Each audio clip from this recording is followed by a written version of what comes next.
Hey, welcome to Joey's Hi-Fi Shop. I'm here with Will Connor, aka Dr. Connor, aka Will. So, like myself, we don't call her. No one calls me Dr. Lopez, and no one calls Will Dr. Connor. My colleagues sometimes call me Dr. Cthulhu, which makes me happy. Yeah, and so. Will is a music ethnomusicologist, and I'll have him explain what that is in detail, but essentially in my layman terms, it's someone who studies the culture of music and many of the facets of that space. So whether you're a performer, whether it's the performance, the spaces, the people that consume it, all of those things are like a space. And you're unique in that you're also a performer.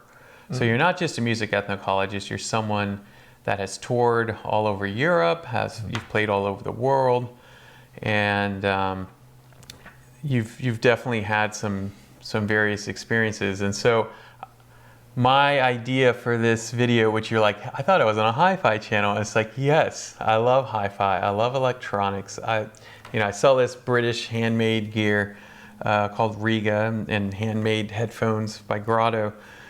But I'm also ultimately an anthropologist, and I'm also someone that wants to peek into how and why, like, we have this gear.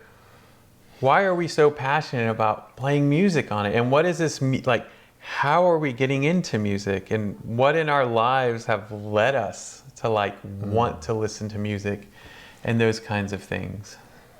So this will take up the next 92 episodes. In 93. Yes. So my first question to Will is, kind of, if you can introduce yourself a little bit as a music ethnomusicologist and as a performer, so people can know a little bit about you. Sure. My background is actually originally in physics. And I studied physics specifically so I could study musical instruments and their construction. And that led to actually meeting some performers who were very interested in exploring sound. And a lot of that sound was coming from musical instruments that were traditional in certain areas or cultures, or they were building their own musical instruments. So with all of these elements introduced into their music, they had several sounds that were unfamiliar to many Western listeners, and for them, that was the way forward in exploring composition or exploring performance or presenting things that were new and exciting. So I was advised by three different people, the three different performers, to look into getting an ethnomusicology degree. And so I did. I took my physics degree and ended up studying ethnomusicology and continued to study percussion, which was my main instrument. And that is, I combined all of these things. I combined the elements of improvising with these sorts of instruments, building these sorts of instruments, and how they are associated with the cultures and the societies within these communities that play and build the instruments. So that's my background. I can give you more detail if you want, but that there's a lot of background. Yeah, that's a great introduction and kind of gives us some foresight. And I'll kind of elaborate in some kind of practical senses of what Will said, in that the experiences I've gotten to have with him is watch him build instruments out of all kinds of different materials, all the way from like what you think of as like a finished drum instrument, like your hex or I can't remember how many sides, 13-sided drum that you created that's fully finished and is a performance piece, to like your hurdy-gurdy machine that was built out of plywood and what people would almost think of as like found objects, but the visual part aside, like the sounds that it makes, very sophisticated, very intentional. Like it's not an accident. even though it kind of looks like one in a good way. Yeah. It has this presence to it and this sound to it. And we'll we have those videos. I'll link them in the description of what we're talking about here. A lot of things I build look like an accident. A lot of things I touch, it's just an accident. Yeah, and so then so then you're like, well, where does this go with music? Well, so that was I talk to Will all the time. We hang out probably 2 or 3 times a week, and he'll just like drop little stories. And one of the stories he dropped was how he used to have a couple of records. And you helped run a record store? When I was in university the first time, I had financial assistance from my parents up to the first year and a half, and then they kind of ran out of money. So because, well, we won't even go into that. They ran out of money. Let's just leave it there. And so I suddenly was like, well, how am I going to get through school? So I ended up getting 3 jobs. 2 were managing record stores, and 1 was managing a bookstore, 3 part-time jobs. And so I had to drop to part-time, which meant I took a lot longer to get through university. But it also afforded me the opportunity to do more work at the university. So I didn't really mind taking 1 or 2 classes per term, every summer and everything. I just kind of slow burned until I got my BS in physics and minor in music. And then after that, the very first thing I did right after that was I actually bought a book and record store that was going out of business, and I was like, well, I'm going to give this a spin. So I bought a record store and kept that for about 1.5 years until a band invited me to go on tour with them. And I sold it in 2 days. I put it on the market, sold it, bought a van, got in a van with a band, and we went on tour for months. And that was, that was the beginning of the end. So, man, I have so many questions about selling records and music, just because like that's something I'm into, and also all the band stuff. That's why we're gonna have multiple episodes here with Will, if you haven't figured that out. We're not gonna fit this all in one 20-ish minute episode.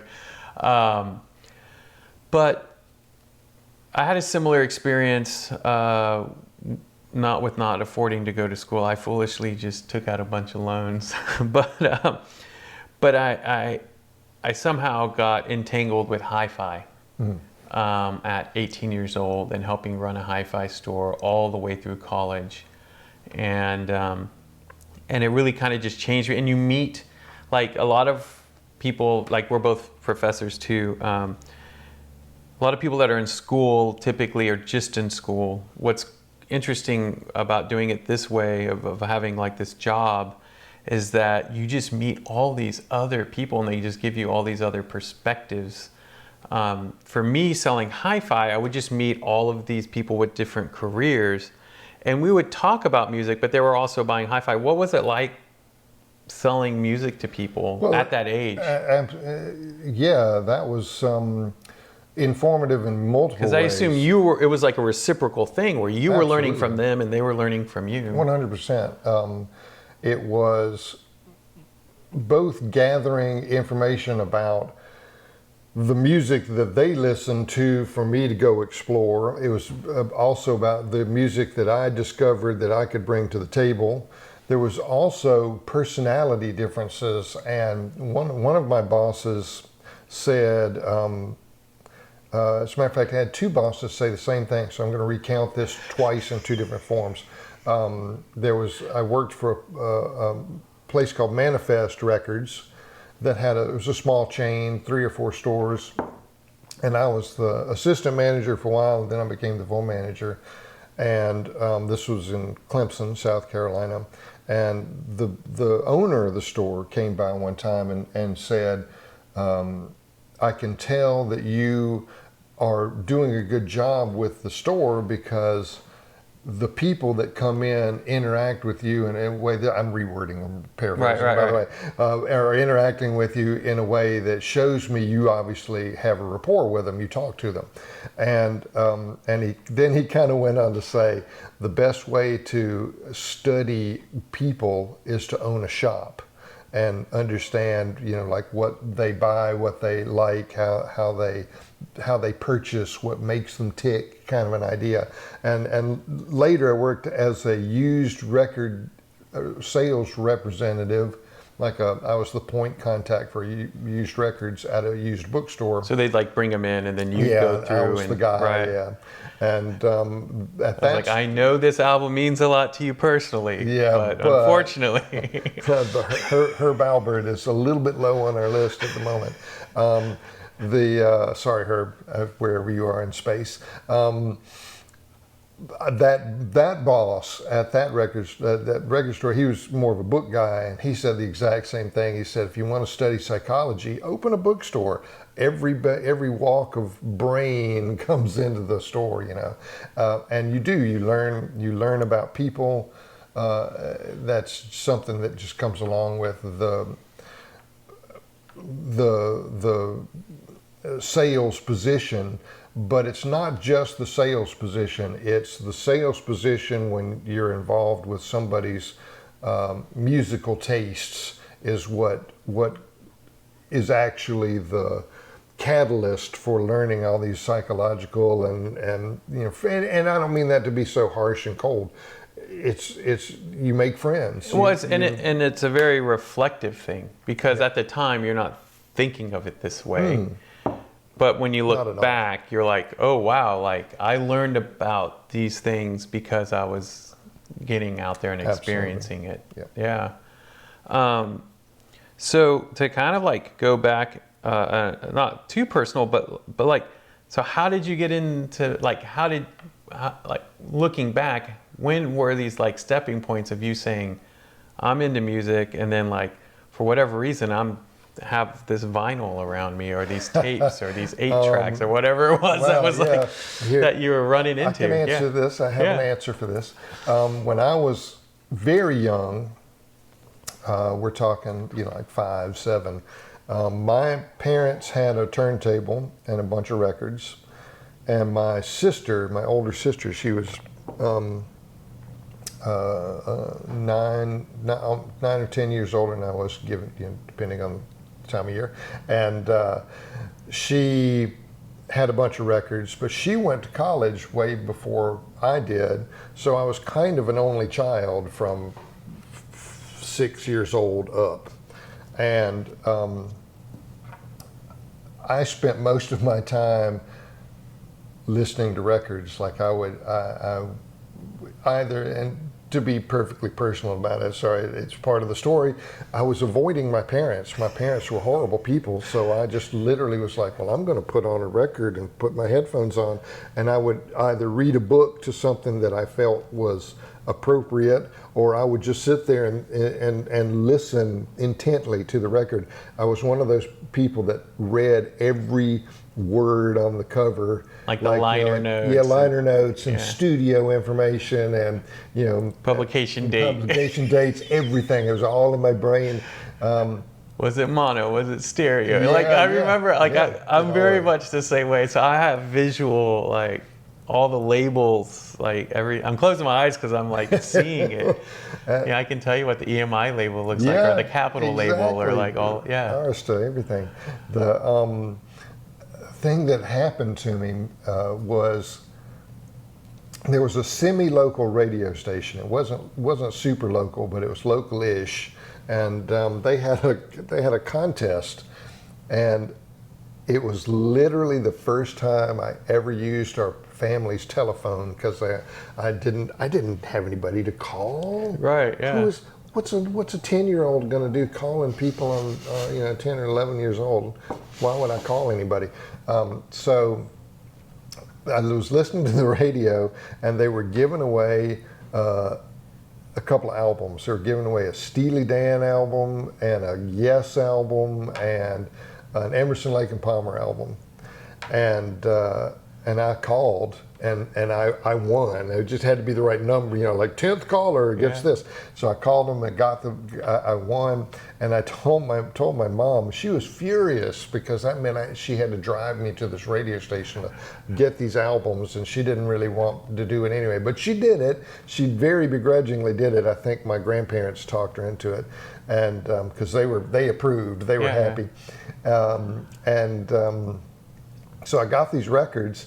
And that was the gateway drug. I was buying records literally like the next. Every time I was able to go somewhere and buy a record, I was buying records, and that was very formative as well. For example, I bought a record that the owner of the store said when I picked up the record, they said, Get that out. I'll pay you to take that record. I want that record out of here. And I was like, oh, what did the record do to you? Is kind of what I was thinking. Like, oh my gosh, is it, I don't know. It's magical. Yeah, is it magical? Is it gonna, is it the Monkey's Paw record or something? And he was just like, no, it's just horrible music. I just really hate the music. So I bought it. I bought 3 albums by the same artist. That was Anthony Braxton's For Trio, 1977, For 3 Orchestras, 1978, and the Berlin Montreux Live Concert, 1974. And they're still some of my favorite records.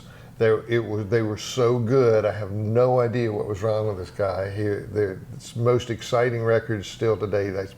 I still listen to them. I was just listening to them actually 2 days ago. I found a YouTube version, but hey, you get the idea. And that's one fun thing about doing this this interview is that in today's age, like we can mention all these bands, and typically you'll either find them on a streaming platform or on YouTube or something. I mean, we did this 10, 20 years ago. It would be like, you'd mention that band, it's like, you really did have to find a disgruntled record store owner that actually had them and was like, I've got to get rid of these still, please take them. That's so right. It's an interesting time in that sense. No, it's very true. The internet has changed the access to the point that it's a different game altogether. And unfortunately, there's considerations of quality that come with that, which may or may not affect listening experience and cause a different reaction from a listener. But also, I think the holding the media in your hand causes a different experience. I think. Oh, for sure. And like you said, the liner notes, the books, the things that you can literally go through was always something interesting to me. And yet at the same time, and I want to be clear, I mean, I love vinyl. Obviously, I have a bunch of it. But if I can send a link to someone to hear Woody Guthrie, and it's not a high-end recording. Right. If you listen to Woody Guthrie, but there's a tonality in it when you listen to him sing that just is like a time machine. Right. But then when you play it on the record and you're looking at the record, you're like, this is a whole nother kind of level of experience. And that was another thing I think about, because sometimes people go like, well, live concert versus recordings. For some of it, it's like getting some of these live recordings and regular recordings, but of people that have either since passed or in a time period where the recording was part of that aura, like part of that time. Right. The technology formulated the aesthetic to the point of it's inseparable. Yeah. And adds to the nostalgia. Yeah, I was thinking about that with what we were saying about seeing something online and then getting to see it. And I think that's also why vinyl has endured, because it does have a physicalness and so many, like even right now, I ordered like 4 albums this week, and they were all records that 10 years ago I couldn't get, and they were all like, meaning that they were not in pressing, right? Right. So they were 20, 30-year-old records that if you didn't get the original pressing, then you were going to have to go to eBay or Discogs and pay $200, $300, $800 for a copy of it, because that's it. If you want it on vinyl, you go buy the CD, you go buy. And so to have like them pop up and be like $20, $30 again was just like, wow, this is interesting, you know, like in terms of an enduring medium that was supposed to have died in the 90s. And also interesting, currently released vinyl seems to be pretty exorbitant in terms of price. Yeah. Versus something that is still relevant and interesting, and but just because it has been previously released, it seems to be more readily available, but at a more reasonable price typically. Yeah, I was really shocked at the fact that these new pressings were so inexpensive, and relatively inexpensive, because if you adjust for inflation, no, it's about right. They were like 50. We got a train. It's a record. Yeah. It's if you adjust for inflation, $30 to $40 record is in 2000 was probably $15 to $25. Right. But they're re-releasing them, and they're not as expensive as I thought they were going to be, because that was the other thing, is that even like 10, 15 years ago, when they would re-release, it would be like you said, kind of like a 180 gram or 200 gram special pressing that's like $100 to $200. Yeah. And they were really like, I'm like, I really just want to hear the record again. I'm not looking for an audiophile vinyl all the time. Well, even things like, I saw this the other day in a record store. There was a Taylor Swift record, so her latest release is on vinyl, which, no surprise. And it was $37 or something like that, and I'm thinking that's there is inflation, but I think that's an inflated inflation. Yeah. There's definitely this is marketable. Let's sell this at a slightly higher price. Oh yeah, and that's star draw. Yeah, And funny side note, this I'm gonna abstain Will from this comment here, okay? Like, Will's not part of what I'm about to say. But Will, did you know that Taylor Swift's, I think it's like, what is it, Tortured Poets album, which is the newest one you saw there, it actually has 4 different versions, and each version has a different bonus song. So not only would you have to spend the $37, but you would need to spend it 4 times on the 4 different colors to get those 4 versions. Yep. And then on top of that, the digital release is a double album, for which I didn't know that. Tortured Poets, the vinyl release, is just the first half of the album. That I did not know. Yeah, so wow. They know how to get you. So Oh, that yeah. $37, not as expensive as it sounds compared to if you were a huge vinyl purist and wanted to get all 4 albums, to have all 4, and still not quite yet have Back up to 200 at that point. all of the vinyl. So yeah, that was a funny side note.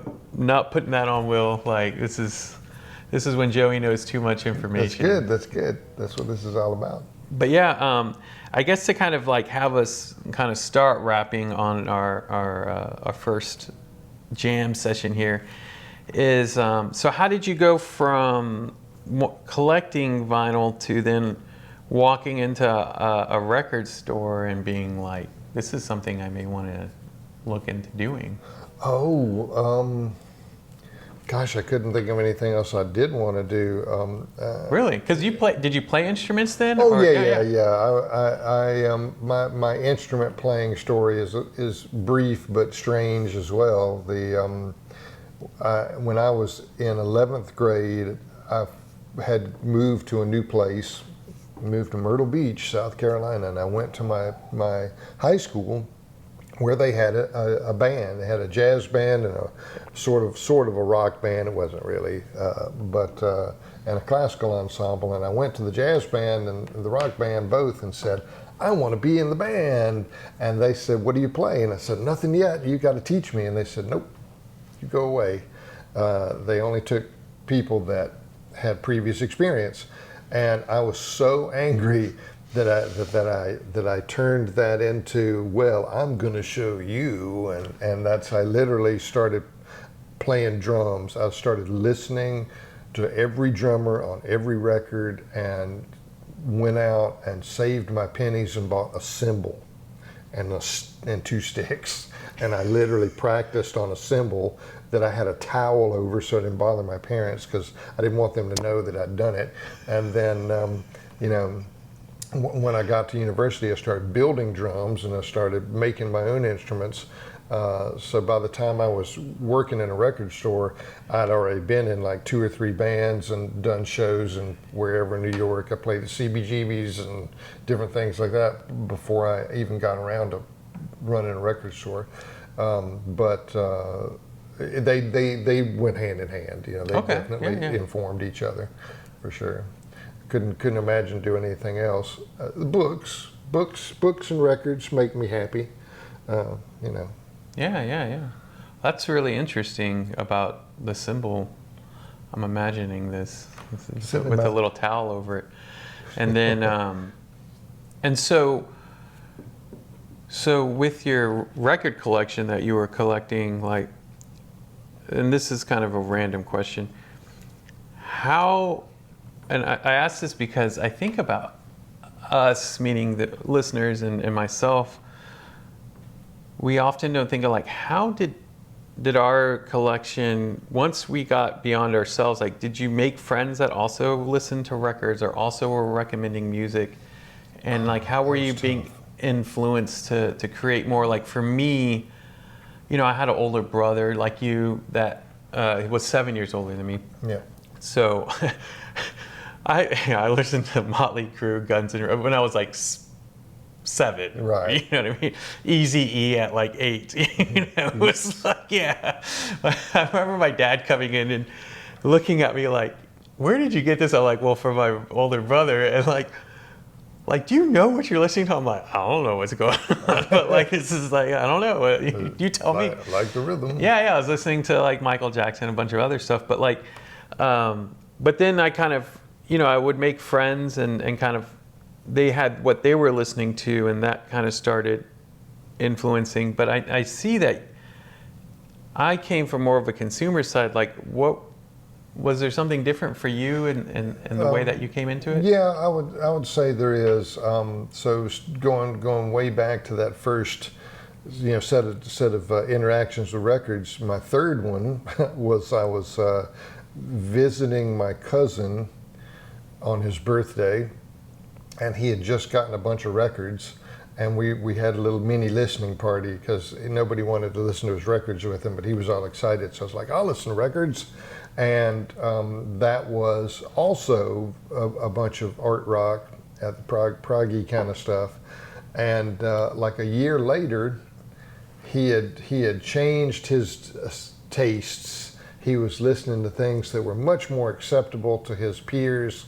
And I knew it even at the time. I didn't even know the word peer, I'm sure, but I knew he was like, my friends don't like this, so I'm going to listen to what my friends listen to. So he gave me his entire stack of records from that year, which was all like noisy avant-garde kind of stuff.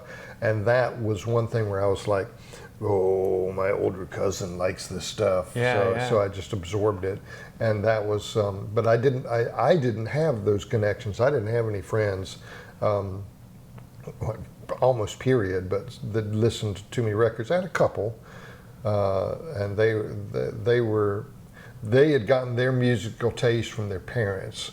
And most of those were things like Frank Zappa and Grateful Dead and older rock type things, but things that were a little bit on the fringe as well. And but when I got to college, that's where things changed, because then I did have friends. Like my roommate, I had met my roommate just randomly. Yeah. I had met my roommate a year before, but I didn't know he was going to be my roommate. We had no idea that they were going to put us together. And so when I got there, it was like, oh, I know you. And you're like, yeah, we already know each other. This is great.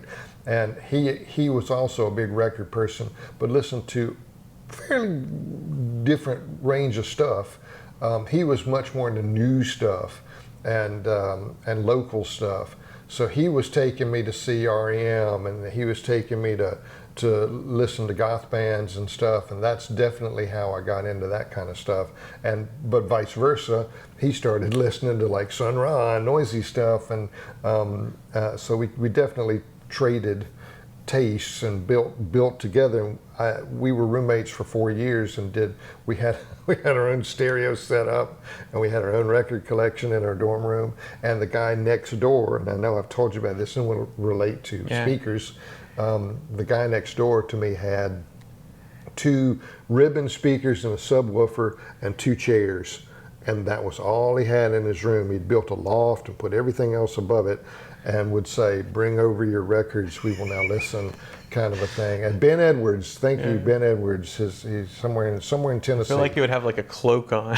Yeah. like a candle in the middle that you'd focus on. Absolutely, he was the stereo musician. When I would read like audiophile reviews in the 90s as a teenager in stereophile and things like that, you know, these reviewers would talk about like when we light a candle and you focus on it and like, you know, you listen to the image. I'm just like, what are these people doing? They were hanging out with Ben Edwards. Yeah. I mean, I think they're doing more than just listening to music at that point. But yeah, no, it's I ask these questions because I think all of us that are music enthusiasts, you know, we wonder what other people's trajectories were into music, and that's why I wanted to have, you know, this episode, and for sure more episodes with you, was really kind of like starting to explore why we listen, how we listen, how we get into it, how things around us influence us, because then we have like more, I don't want to say intentionality, but we at least are a little more cognizant of how we're running into music, how we're developing our tastes, you know, why you would or wouldn't want a hi-fi. Like, you know, I had a friend of mine, I was like, you know, you should really get a hi-fi. You listen to a lot of vinyl. And he's like, oh, you'd laugh at my setup. And he sent me like a photo, and it's like I've had one of these, like a plastic Audio Technica. It's like a 60 series. And it literally has like a plastic stylus, you know? I think you've seen those before. Just those, really inexpensive.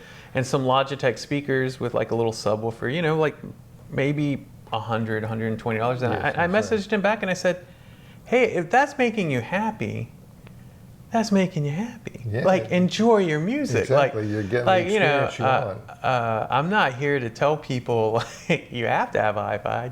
I personally enjoy it. And so it's really, that's what I'm trying to explore, is how we as people define value in things, specifically looking at audio for this channel. And so I can't thank you enough for like kicking us off with this. Hey, and happy to do it. Sharing some of your stories. Yeah. We've got more that I want to talk to you about in terms of listening and genres and how people listen, because that's something I'm really interested in, as well as like as a musician, but also as a music ethnocologist. Like, how do you see the different ways that people listen to music and consume it? Because a lot of times in the audiophile world, they get very narrow, and then in the musician world, it gets very, well, I'm a musician, I know what it should sound like. And in the audiophile world, well, I have the best hi-fi, I know what the best sound is. And if you ever put them together, it's a really interesting room. Yeah. And so, I'd like to discuss that a little bit too. And then also we have a couple of colleagues that I'd love to have on, and maybe if we do this enough, maybe we can even have you talk to them, such as Campbell or Kim. Yeah, definitely. And have us go through this process, because I just really believe that this conversation is missing in the hi-fi space. Mm. And as we're wrapping it up, I've already thought of like 4 more things to add to the conversation. So it's definitely an ongoing discovery type conversation as much as it is a just fun to do.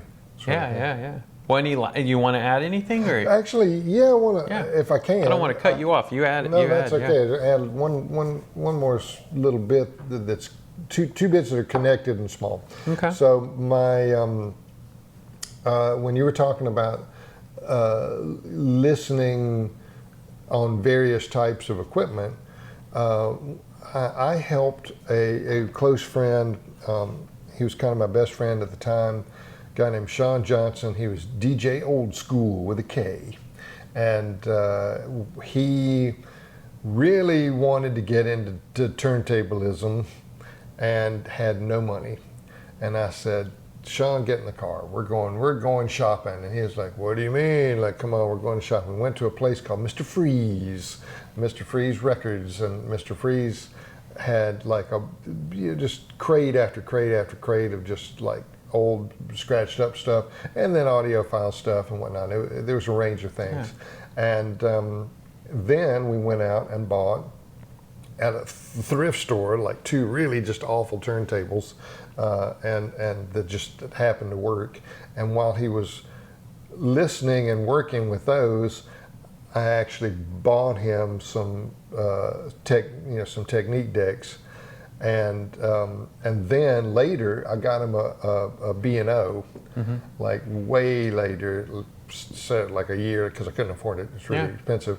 But so he had in his house, he didn't have a coffin, so he had an ironing board with 4 turntables on it. He had the two technique decks and these two that were like ancillary. Yeah. They were just like really crazy ones. And then he had a whole other setup in his living room that was the B&O setup, that was the I'm going to sit and listen. So it depended on what he was doing with the equipment, but he listened depending on the quality of the record, what he was going to do with the record. Was it going to be one that he was scratching with? Was it going to be one that he was going to, zero stat and polish and whatnot? And he had the full range. Yeah. So his listening experience was based on functionality, but also based on the existing quality of the vinyl, the nostalgia behind it, which is where I'm going with this. Yeah. Like if he was like, I remember this record, I didn't play it on the B&O, one. It sounds good on this, but it also sounds wrong. Right. So I'm going to put it on the Techniques deck and under a piece of with a piece of wax paper under it, and he made me think about nostalgia and equipment, but that led me to think about nostalgia and music and equipment both at the same time, which is something that I think might be a can of worms to open up, but I will put it on the table with the tab slightly pulled back, and that is nostalgia, if you've lived through it, is one batch of mental approaches. But nostalgia for things that you didn't live through, which is, I know, a silly thing to say, but let's say you listen to your parents' music, you're listening to their experience vicariously, or you're creating your own experience with their music. Also, the reason that I think vinyl today is surviving is because it has this constructed nostalgia for the young listeners who are going, yeah, I got this cool old equipment, or I've got this is something that used to be the thing my parents listened to, or my uncle listened to, or whatever. And in doing so, they're creating their own new experiences, but it's also a nostalgic, like hopeful or a nostalgic injected experience. Now that you bring that up, it's like a constant through all the music technology that we've had for the past 40 years.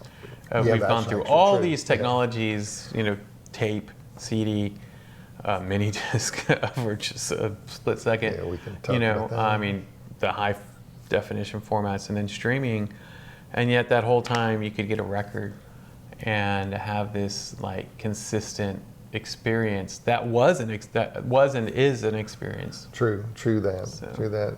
Well, cool. Yeah. Thank you so much. No, thank you. This is great. This was awesome. Y'all have a good day, and thank you so much for watching.